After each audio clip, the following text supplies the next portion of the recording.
maoni ntine chake ndiye mwalidzi wa gulu la rap la ku USA Migos munali Quavo, Offset ndi Takeoff edi so amarapa they became very successful zonse zabwinobwino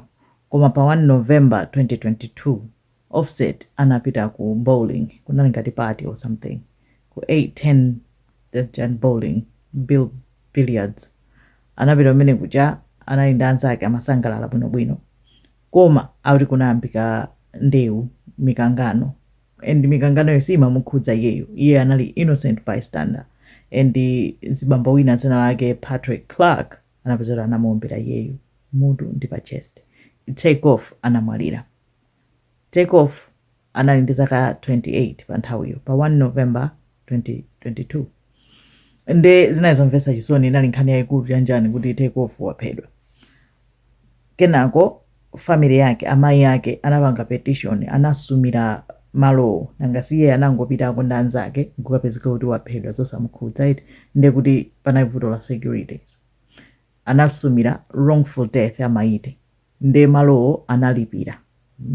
and ndalama zomwe analipira akuti about 26 million kupepesa kuna kuti mwana wawo waphedwera kutiko kumenekoko nde ndalama zija zafika amayiwo apparently mayaka Takeoff anali single mom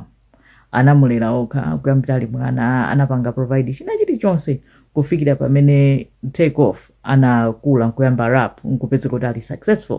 successful iyeyo ndamene anayamba nokuwapanga provide mayi yake zosowa achani chilichonse iye ndamene anali no provider ama athandiza mayi yake anje nakasi iyeyo no wasanduka millionaire nde now that pali ndalamazo chani guess who has showed up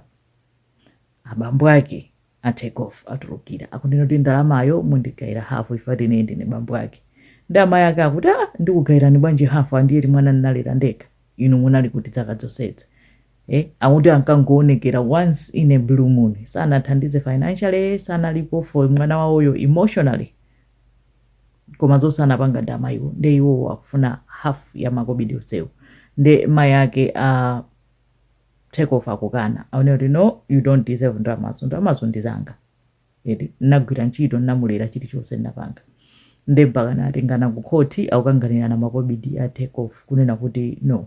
abambo akuti ndinebe bambo ake it doesn't matter mukwena kuti basa half ya ndamazo nde nkhani zinagamulidwe kunena kuti itha bwanji it's not just a settlement ya ku bowling ali yokhayo akuti so pali chuma chomwe iye anasiya no Takeoff ucho abambozo atakufuna half neti